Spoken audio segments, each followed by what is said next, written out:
बच्चों अब हम क्वेश्चन नंबर 2.5 सॉल्व करने जा रहे हैं। आइए देखिए इसमें क्या गिवन है। बच्चों यहाँ पर हमें नर्नस्ट इक्वेशन फाइंड आउट करनी है और EMF of the following sales कितने टेम्परेचर निकालना है 298 केल्विन। तो ये तो बहुत आसान क्वेश्चन हो गया।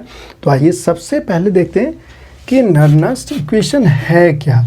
तो देखना बच्चों, इसका फार्मूला होता है E cell equal to E not cell minus 2.303 RT over NF log 10 product concentration of product divided by concentration of reactant। ध्यान देना बच्चों, ध्यान दीजिए। अब यहाँ टेम्परेचर कितना है 298 केल्विन, तो इसे हम सिंप्लीफाई कर लेते हैं। At 298 kelvin E cell is equal to E naught cell minus 0.059 upon n log 10 P over R। और P over R क्या है बच्चों? Product concentration divided by reactant concentration. तो हमें ये फार्मूला यूज करना है। सपोज करो अगर यहाँ बच्चों टेम्परेचर नहीं दिया होता तब भी हम कितना कंसीडर करते, 298 केल्विन ही कंसीडर करते। अब आइए अब क्वेश्चन को सॉल्व करते हैं। तो यहाँ देखो बच्चों ई नॉट गिवन है, देख रहे हैं यहाँ पर बच्चों ई नॉट गिवन है दोनों के। तो हमेशा ध्यान रखिएगा यहाँ पे जो लेफ़्ट साइड में है, लेफ़्ट साइड में, तो यहाँ क्या होगा बच्चों, लॉन शब्द आपको याद रखना है। लेफ़्ट ऑक्सीडेशन एनोड और नेगेटिव। तो ये लेफ़्ट वाला क्या है, एनोड है, यहाँ क्या होगा ऑक्सीडेशन, यह है कैथोड, यहाँ क्या होगा रिडक्शन। तो आइए यहाँ पर सबसे पहले ई नॉट सेल निकालते हैं, इसकी वैल्यू समझ रहे हैं। ई नॉट सेल कैसे निकालेंगे, E not cell equal to E naught cathode minus E naught anode.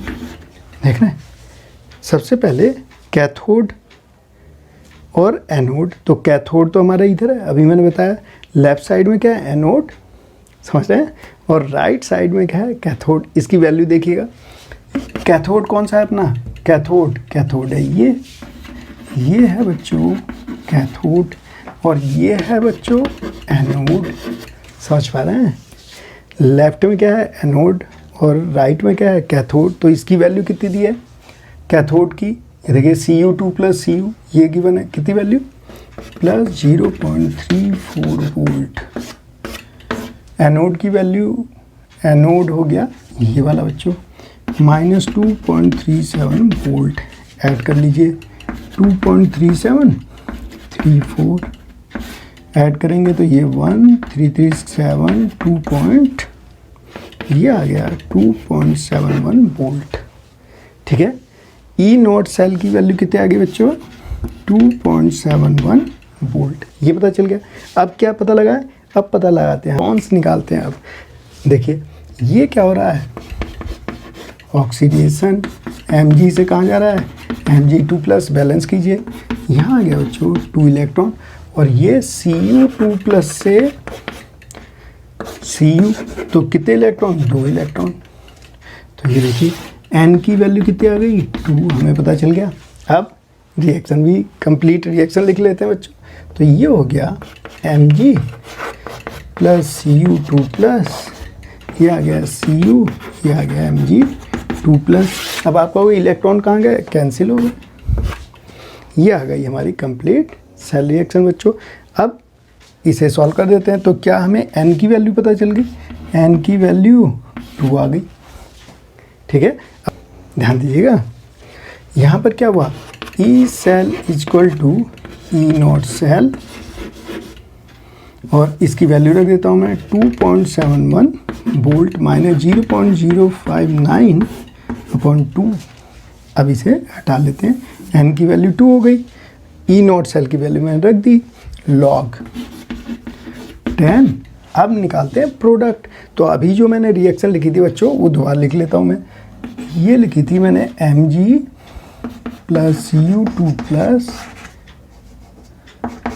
और क्या बना था Mg2 प्लस Cu। तो देखना बच्चों ध्यान से, ये क्या हुआ, ये प्रोडक्ट और ये रिएक्टेंट, तो ये तो सॉलिड है, सॉलिड वाले छोड़ दीजिए।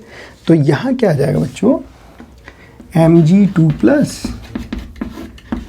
और यहाँ नीचे क्या आ जाएगा Cu2 प्लस। और ये कैसा है, ये दोनों सॉलिड है, तो इसकी वैल्यू तो 1 कंसीडर करते हैं, तो इसे आप छोड़ सकते हैं। अब यहाँ वैल्यू रख दीजिए, तो देखिए कितना आएगा 2.71, ये हो गया बच्चों 0.059/2 log 10।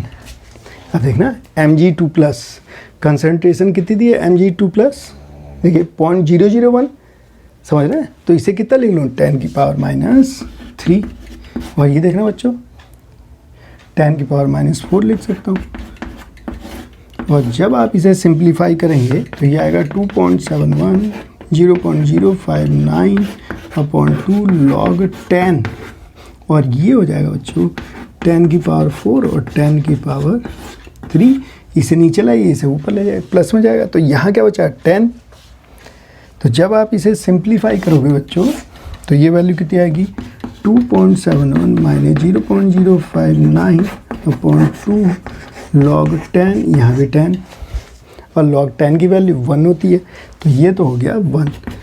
तो 2.79/2 इसकी वैल्यू हो गई 1। और जब आप इसे सिंप्लीफाई करेंगे तो इसकी वैल्यू सिंप्लीफाई करोगे तो इसकी वैल्यू कितनी आ जाएगी 2.68 वोल्ट। कितनी वैल्यू आ जाएगी बच्चों 2.68 वोल्ट।